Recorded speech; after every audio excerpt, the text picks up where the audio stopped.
do is we want to do the 45-degree one. So we're going to use the bevel and we're going to put it in these blocks down into this jig here. Then I'm going to pull this handy dandy clamp over and get it locked in place. Maybe. Is it not going to work?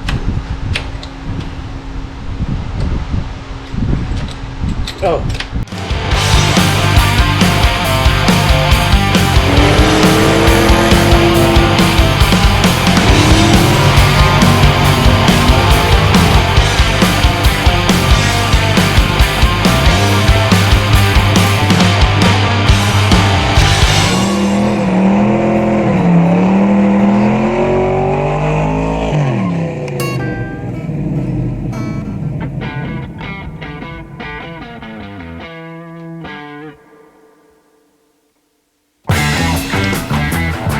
This thing has gotten to the point where it needs a lot of little things. So it's time to get started on the little things. Again, the rear end and everything else looks great back here. But there's still some stuff to do, like run brakes to this back here. And that's actually where I'm going to start today. I'm going to pull the fender off and we're going to look at some routing of some brake lines, because I need to route new brake lines. Since we changed the rear disc back here, I no longer want to go through the factory proportioning valve. So I have bought an adjustable proportioning valve, which I'll show you guys here in a second. And well, we need to kind of start looking at how we're going to run lines and mount things, because the factory lines from the master cylinder are no longer going to be used. I do think I am going to use a factory style master cylinder, or at least a factory master cylinder for now. I have a plan for the front brakes, but we're down there. If you can see it, I'm kind of putting my finger where it's at right here. Woo! That is the factory proportioning valve. So the line brakes go into that and split from front to rear. And if you look at this line here, it comes up to my line lock, and then it splits out from left to right front brake. What you can't see is where it splits out and goes to the back. Both of these brake lines go into that. I'm getting rid of that. It's going bye-bye. So I'm going to have to make new brake lines to not only go to the proportioning valve, which I have to mount, also we're going to have to route one to my line lock. And since everything post the line lock is good, we're going to leave it there, and we're just going to run a line from the front master cylinder here to that. So got a little bit of work to do to kind of figure out what the plan is, but we're going to get started. And I'm going to get started by pulling off the fender, give me some more access, and then we'll look at pulling the brake lines off and kind of going from there.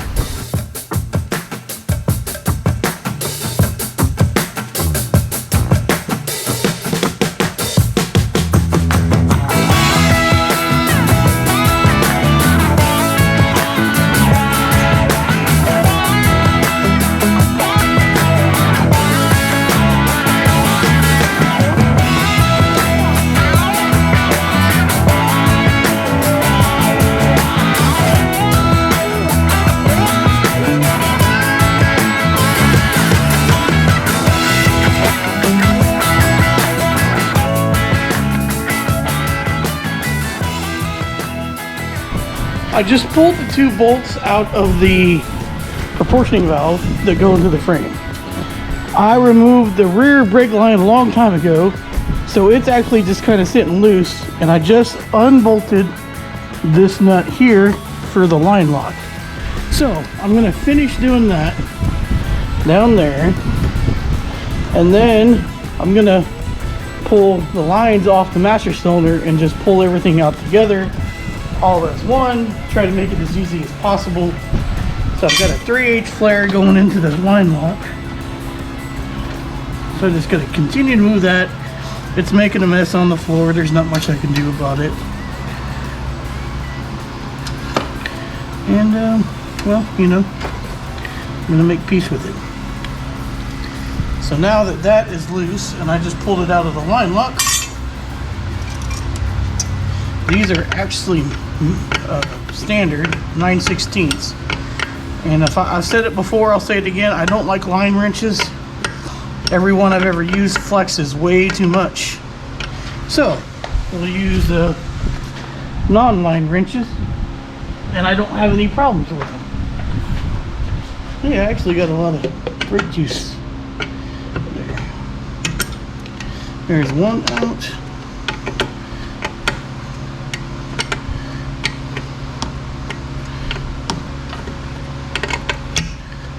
Here we go. Making a big old mess, but I guess that's part of the battle there. Looks like I got a wiring thing on it that I need to pull off. There it goes. Pull this whole unit out of here. Maybe. There you go. That's the entire thing. And well, I'm gonna throw it outside so it leaks outside. But that's what we're getting rid of.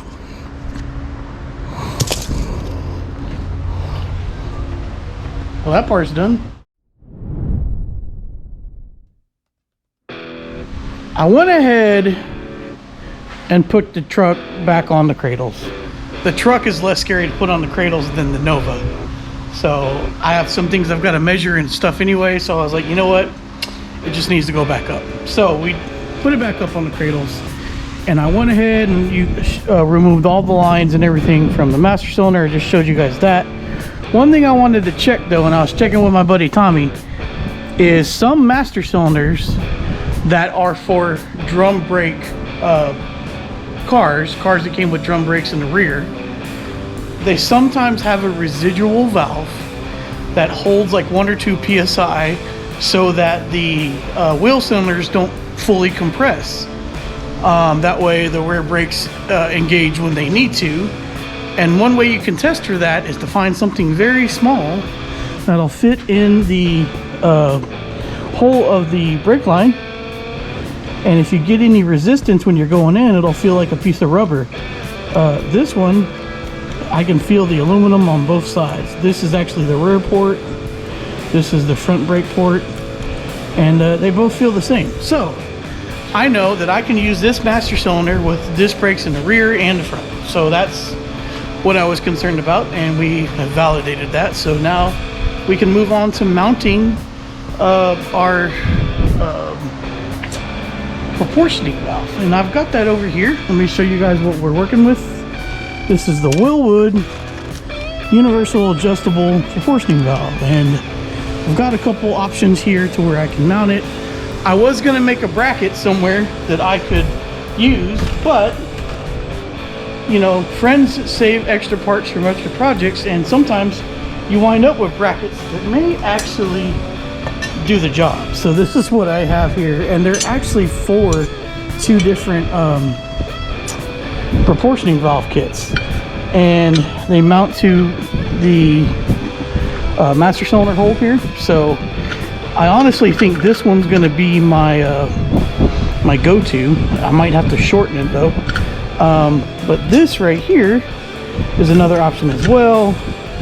Either way, we would just basically mount the adjustable master cylinder in some way so that we can pull a line into it and then pull a line out of it. So I'm gonna kind of take a peek at this in a moment and see what my options are, and then I'll let you know what I'm thinking about doing. Here is what I have concocted using these brackets. So the other bracket, well, I put it up. It was gonna mount it horizontal, and I kind of want easy, nice access to be able to adjust the knob, because it's just the bias that goes to the back. And I also wanted it below the master cylinder. I think this is not bad because I can come straight out of here into here, because this is the inlet and then the outlet is back here, and then I can come straight out of here, come down, and head back towards the brakes, back rear brakes. So with this little clamp, I've got it in place. I'm gonna see if I can't drill some holes in this while it's here, and kind of see how that works out. We'll see what happens. 1/4 inch drill here.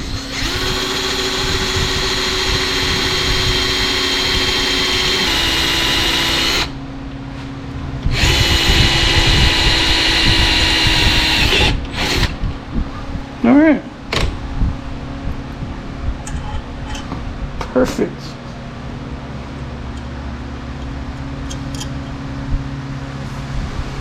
All right, do the next one.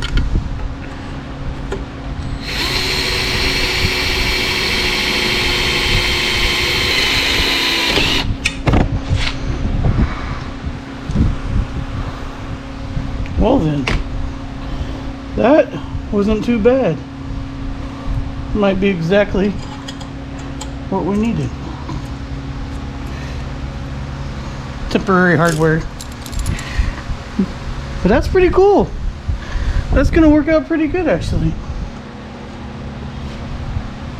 I got room to come out with it if I need to. I mean, it's all the way out there, so it's only gonna come in, screw in from there. Well, with that done, I think I might trim it, and that'll be all she wrote.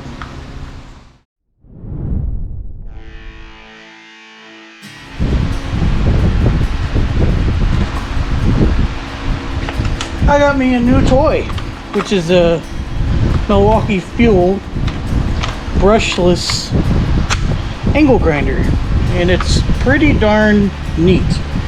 Out of the recommendation of my buddy Tommy, I decided to grab one, and well, we're gonna see how it works. The battery doesn't have a full charge on it, but we'll do what we can. I time-lapsed this. That time-lapse isn't gonna be but 3 seconds long. This thing cuts this really thin metal like butter. That was incredible. It took no time to cut right through this, and straight too. I'm gonna round this off real quick on my angle grinder, and then we'll paint it and put it back on and halfway install it for good. It's going pretty good. Well, after all that cutting and everything else, got a cool little bracket here. Looks good. Like it. Let's go put it on.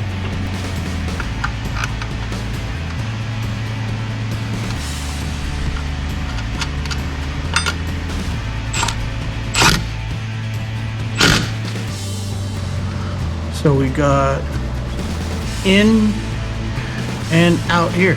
So want in facing the in.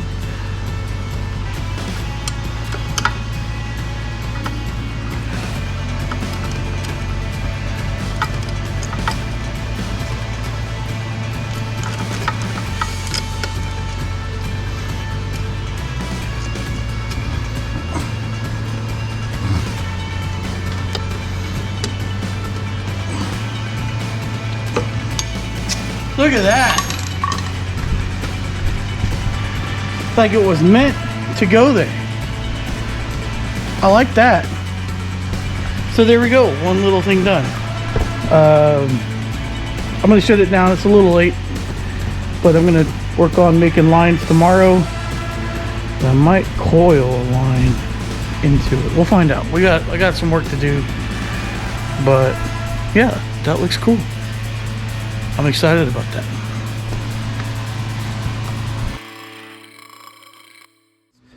And now we need to make some brake lines. So that's what we're going to be doing.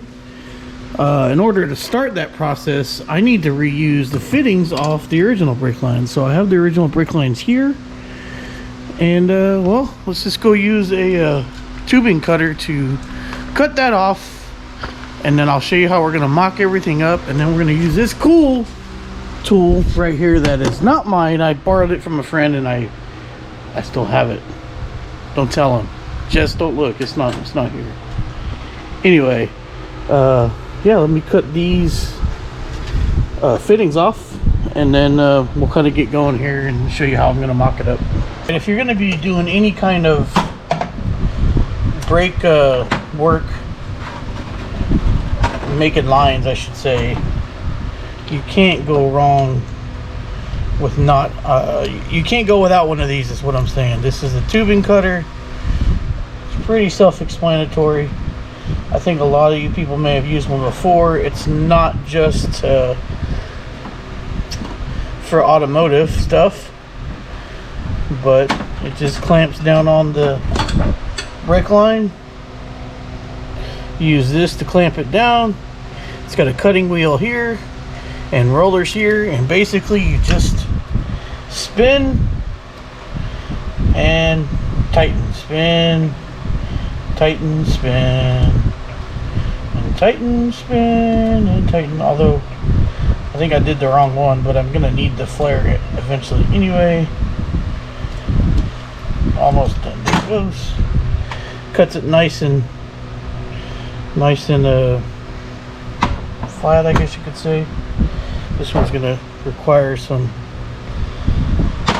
bending to get it off, but that's okay, I'll get it off. Here comes the point in the videos of the summer down here where I say I'm tired of this weather. But anyway, here's what I'm doing. I've used a little bit of electrical wire to mock up how this is all gonna need to work as far as the length of it.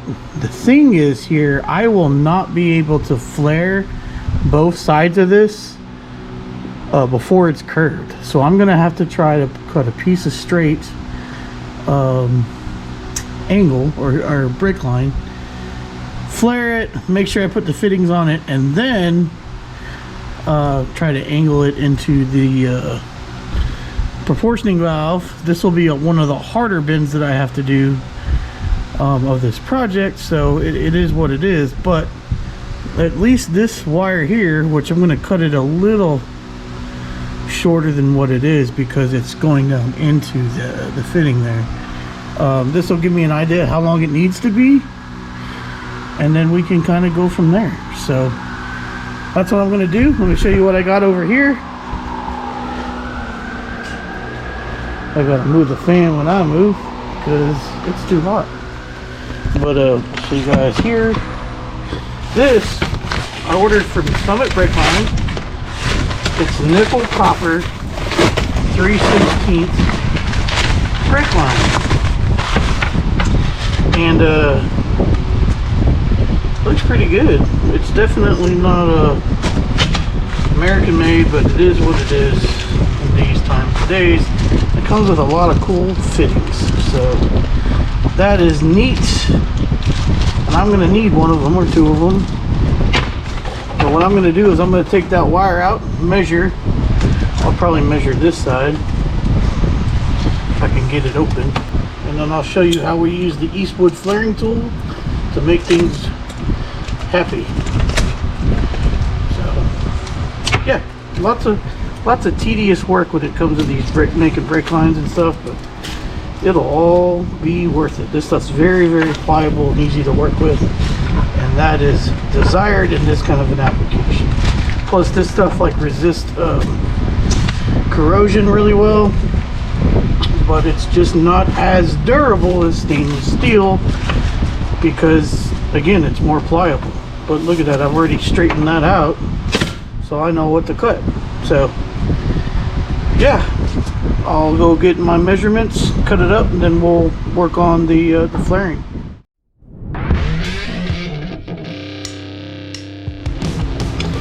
Man, I bought a new GoPro stick and I hate it. I need to buy a different one because my old one broke. But here it is. Here's my cut piece of metal, and you can see that here. And then what I did is when I cut it, because this is the original side, I took a drill bit and cleaned it out the best I could. You kind of want to do that just to make sure you pull any burrs out of it. But now we're going to start flaring it. And this is 3/16 die that comes with this kit. So there's one side that has a bevel and one side that's flat. We want to do a 45-degree flare, so that's what we're going to use. This beveled edge here. You can see there's a bevel and there's a straight.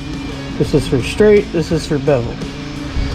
It also says it's 3/16, and I know that my line is 3/16, so you kind of just use the die that comes with the kit, put it in here, put your clamp down, make sure it's loose. There's a lock, and then you kind of just get it a little snug, not too bad. And then here's all these things up here, and you can see what they say. They say OP, and that means like for operation. And the very first operation we want to do is this OP0, no matter what size the brake line is. And what this is going to do is push our, I'm a little too tight on that, it's going to push our brake line back to where it's flush, and then we're going to really crank it down here. Not too much, but anyway, you get the point. From there, every OP has a dimension, and we want to use the 3/16 dimension, and that's what we're going to start with. So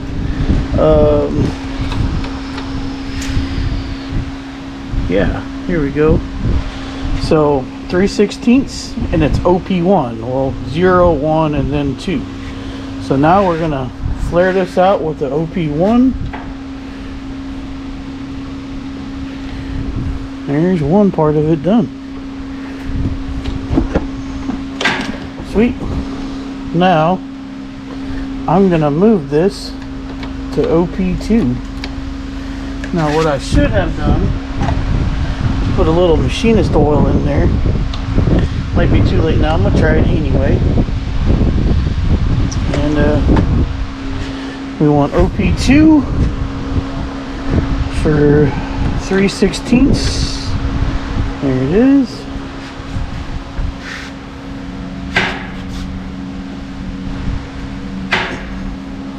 And that theoretically should be it. So we'll loosen it up, pop it all out, grab the die, and there we go. It's a 45-degree flare, which should be the same one that it was before, and it looks to be. Excellent. So now we do the part that everybody forgets, and we put our fittings on. So that's the wrong way. So there's the one fitting, and now here's the other one that's going in the master cylinder, and we get to repeat the process. We put a little machine oil on there too, just why not?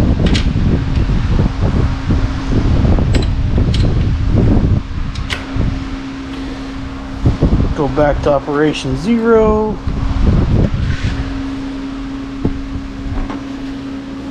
Go. I have to move y'all so I can get the right swing on this. Alright, tighten it down.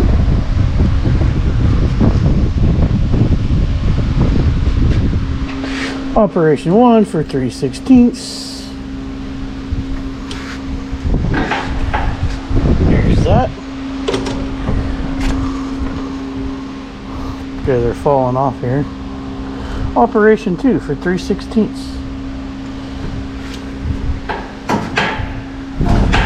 And that's all she wrote.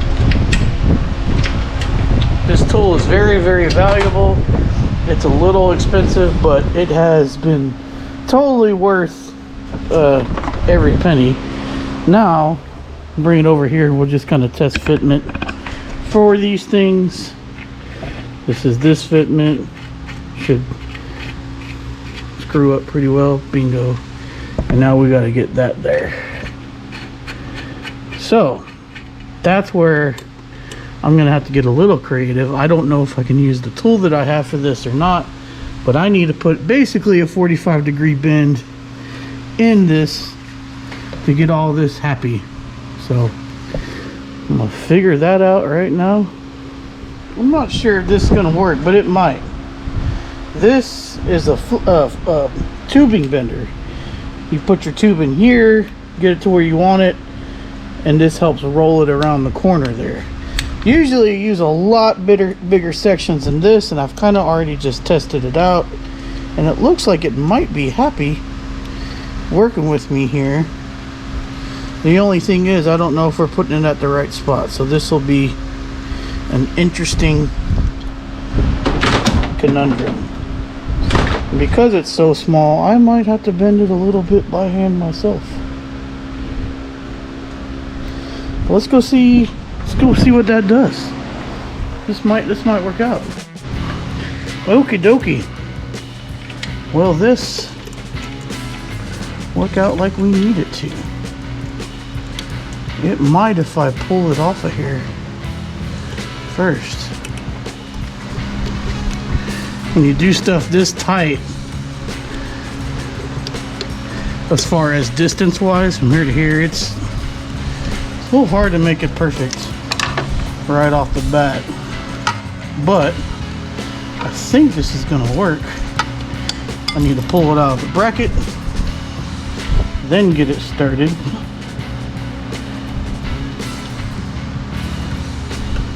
Here we go. And then we'll see if we can get it back in the bracket. Use the top one. There's the bottom one. Look at that. It's like I accidentally knew what I was doing there.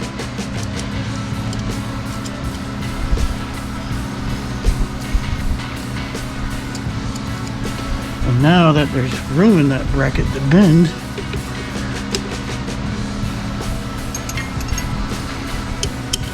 weird random 11mm bolts. There's that one. Now 3/8.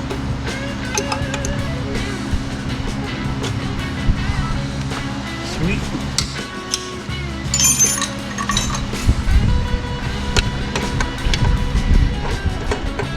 Get my socket set out.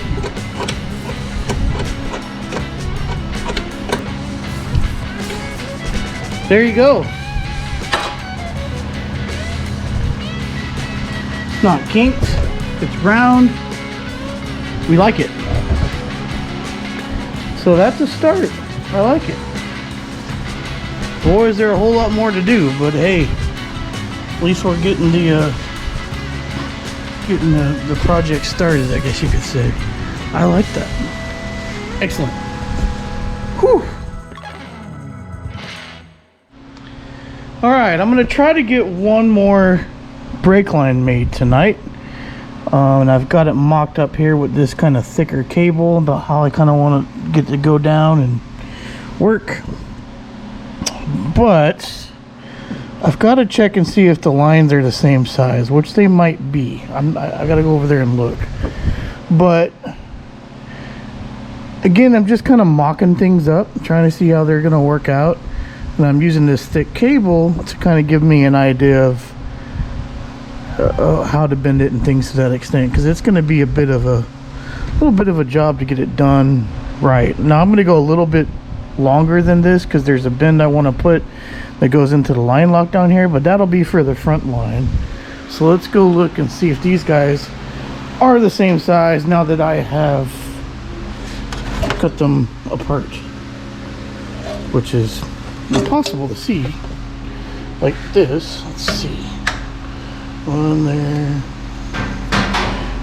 I'm pretty sure these lines are the exact same size. I'm gonna see what I can find to test that theory, but I'm pretty sure they are, and if they are, well then I can use this stuff to make the other lines. So not too big of a deal, but we'll get started here in a second.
test fit one. We're gonna see if we like it or not.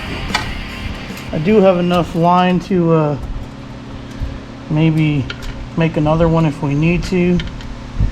We'll see how it goes on. That's that side. Here we go on that side too. Question is, do I need to secure this to the frame, or is it okay just as is? This stuff's pretty pliable. It's supposed to be lightweight and corrosion resistant, which luckily we don't have a whole lot of issues with down here, but it's pretty easy to mess with. I'd like it a little straighter, but when you get it in the coil, it's hard to get straight. But I mean, it's on there. I'll have to give it a little bit and see what I think about it all. I would really like to tie that to the frame, but maybe that's a bad idea. I don't know. But I'll make sure that it's definitely out of the way of the headers, which it will be. Yeah, it'll be out of the way of the headers. I still have to cut out some of the transmission thing there, but it could be better. I wonder if I can bend it a little more there. My opinion is, I think I'm good with it. It's going to allow me to get this in line, because I'll come out of here and kind of come angle it down, and then it can follow this. We can kind of rope them together. I didn't put the protection on it, the spring protection, and I'm wondering if I should have. I think it's okay that I didn't on this one, because there's, well, I do have rocks and stuff, and it's a little late for me to put that on now. So what's done is done when it comes to that. But I think it'll be all right. I'll see if I can find some kind of protection to put on it. Maybe I can do some sleeving from like I do on the wires and put it over it. But I think I'm good with it. It's kind of the way I want it. Like I said, this stuff's pretty pliable. If I have to make it again, I can, but I'm gonna make peace with it and move on. I think it's a really good start. And basically, the front brakes are plumbed, so that, you know, that's fantastic news. But the rear is going to be a bit of an issue. So let me show you what's going on there. First of all, it's kind of playing with the emergency brake cable. So I bought these brand new emergency brake cables for an Explorer, and you buy two for the same side. I don't remember which side it was, passenger or driver. And they do fit in this adapter thing right here. So it does fit in there.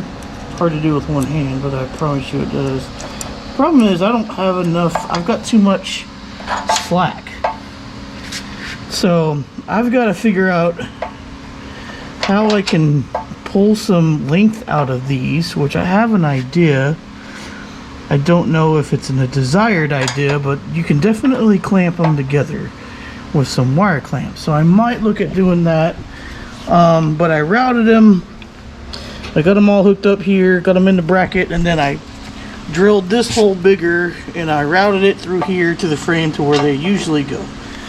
I don't know if that's going to be a final solution or not, so I've got some stuff to work out there. But what I really need to do is I need to order a brake line kit for the back here, because I need to make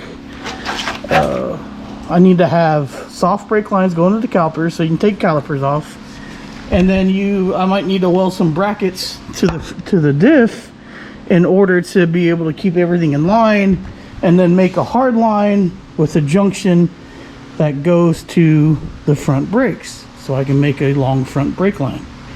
So I think I need to order that stuff before I really get started. And then my idea is I'm probably going to try to use some welding wire to kind of bend everything up first, and then mimic it with the brake line. But I've got to order that stuff, so that's what I'm going to do. So I'm at a stopping point for now. Trying to think if there's anything else I can really get done. I'm looking at I'm going to make the shock mounts, so I'll probably be doing some measurements for that as well. because I want to do something that maybe bolts here in that side, and then we can have the shock mount go straight down here to these fixtures that are already on the rear end. I think we'll utilize those to mount the shocks. So gotta figure that out, because they're at a pretty crazy angle if I go back to where they were before. I might still put them at an angle to get some length out of it, but I don't want to put them at that much of an angle, so I've got to do some measurements and maybe get some material for that. And yeah, so gotta order some parts. Gotta figure out what I'm doing here. This part is fabrication, although I am not. I'll be the first to tell you I'm not really a fabricator. So I've got a lot to learn when it comes to all that. So I'll be doing that, and I'm gonna order a new GoPro thing because I hate this one and I just can't get it where I want it. There's that one.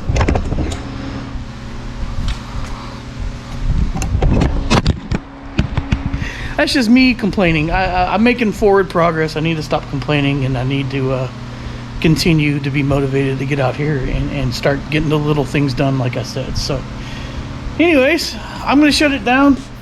It's kind of late and I'm kind of dirty and it's kind of gross outside, so you know, the par for the course. If you're just now checking out the Dakota, go back and look on our page. I built this thing 2.5, 3 years ago, maybe more, I don't know. But this was my high school truck that I drove in high school, like I said, and we pulled it out of basically hibernation for 19 years and put an LS in it, got it back together, and took it on a couple drag and drives. And so that whole series is on our YouTube, and that's what actually started the YouTube channel, was this series with the Dakota. So if you haven't seen it, go check it out and let me know what you think, and then you can kind of see where we're going now. But obviously we have a whole lot of more other projects. We've got old stuff, we've got sport truck stuff, we've got more LS Dakota stuff there. So that one's getting twin turbos, and we're starting to work on that as well.